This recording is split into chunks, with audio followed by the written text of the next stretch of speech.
Youth violence is an increasingly worrying problem. These are violent acts committed by young people who are not viewed as fully mature. Your youth violence can take many forms, including bullying, harassment, gang violence, gun use, and hate crimes. So what are causing young people to act so aggressively?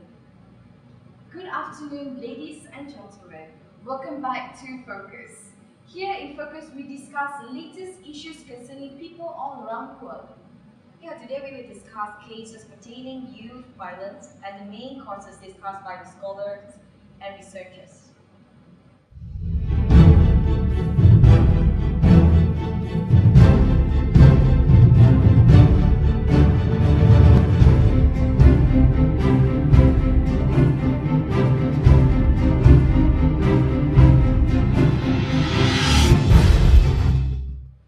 Erin Cafe, 16 years old. Parents did not allow her to go out on a date, so Erin offered to pay $2,000 to her boyfriend and friend in exchange of her family's murder. Erin enjoyed the rest of her night having sex with her boyfriend. Joshua Smith, 14 years old, hung with the local thugs and was stopped by his mother, returned the favor by shooting her several times with a shotgun while she was sleeping. 15-year-old girl shoots father with a hunting bow. Having her phone confiscated, she shot her father and made him crawl to a vehicle and drive to the nearest neighbor because she did not allow him to use his phone to call 911. Nehemiah Gugo, 15-year-old, killed his mother because she annoyed him. He proceeded to show the cops to his brother who started crying and then killed him as well. He then continued his spree and killed his two sisters and father. Juan, over to you. Here in Malaysia, several examples demonstrate teen bullying in school. So here's the first one. In 5 years, there were 3 students reported forcing a schoolmate to cut off own tongue if he doesn't want to get beaten up. Another one, a student from one of the schools in Pahang faces a risk of paralysis of his entire life after being kicked in the back into a closet by a group of Form 5 and Form 3 students. And the last one is there is also the case of a secondary in Batu Pahang who lost his kidney and spleen, suffered damage to his liver and gallbladder after being beaten by a group of senior students. So these are only the homicide and bully cases. There are other examples of youth violence involving drugs, harassment, and so on. The American Psychological Association has highlighted main causes to youth violence. The easy availability of guns. While this is a concern in other countries, only in America are the weapons easily available in quantity. It has been reported that guns as well as drugs can be anonymously bought from the dark web. Selling drugs to strangers online is one thing, but spending time browsing through the deep web, there's plenty other worrying stuff out there. Some of it, of course, is obviously fake. There are sites advertising hitmen for hire, contract killers for exorbitant rates who will take out your target of choice. However, another proposition which seems far more credible and perhaps even more worrying is the offer of any kind of gun you want, from semi-automatic handguns to fully automatic Uzis and assault rifles. The breakdown of the family.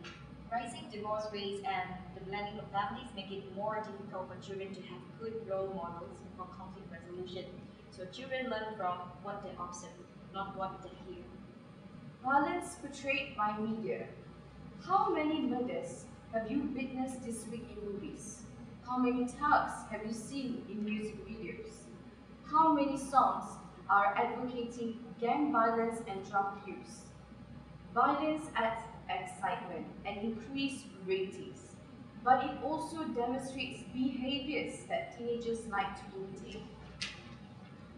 The absence of a moral compass. In past generations, important influences were present, like attending religious activities and participating in movements that induce moral values. While these influences are still here, they are not a part of the lives of our youth. Busy parents. With both parents working, children have a much greater amount of unsupervised time than in the past, and good upbringing is absent. Decreased parental involvement and supervision allows violence to spark and go unnoticed. The collapse of neighborhoods and communities. These days, people do not socialize with members of the community. Teenagers who feel connected with others in the community are less likely to act out their anger in destructive ways. The tendency for teens to form groups and cliques. Our youths today, especially those in school, look at other cliques as threats instead of just another existing type of people. They make rules, and when these rules are broken, fights and violence erupt. Teen rebellion, getting out of hand. As a parent, it is often difficult to know when rebellion is normal and healthy and when it has gotten out of hand. When the lines of communication between parent and child are closed, it makes aiding them during this phase difficult and impossible.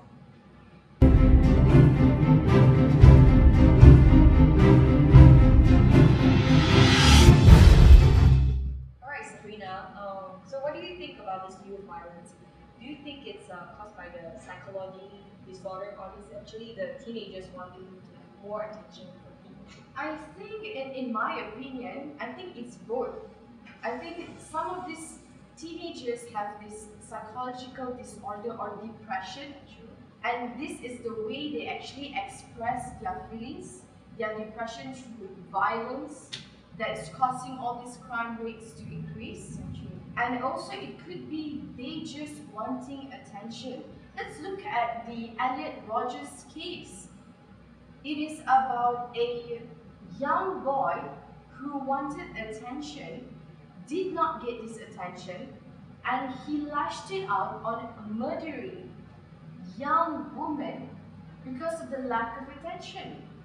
So I think mainly if these kids were actually looked into it, given more attention in a more right and appropriate way, I think these crime rates could be decreased. Yeah, as you say, it's correct. What do you think? I mean, what could be the solution to this crime, this very crucial thing that's actually happening in this country? Yeah, I think first the parents that play a very important role, to be present in the upbringing of the teenagers.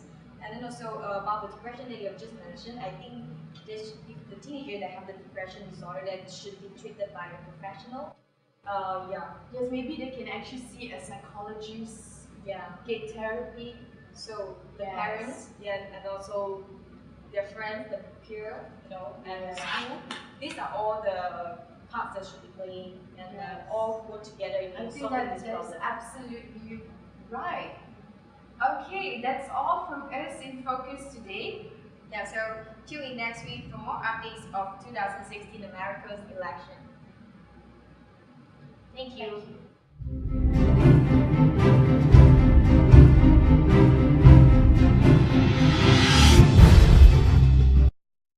Hi there! We hope you enjoyed today's episode. To read more on today's issue, head down to these websites and articles where we retrieved our information.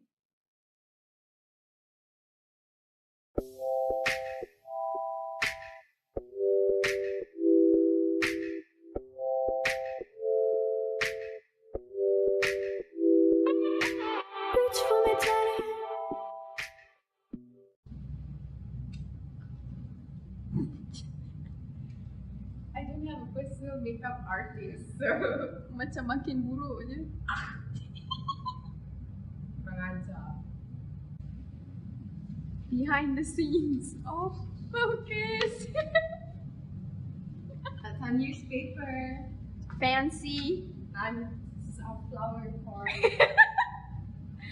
Dia kot. These roses, there is also the case of injury, harm, loss of degree. What is it? How to pronounce that? Plea. Where?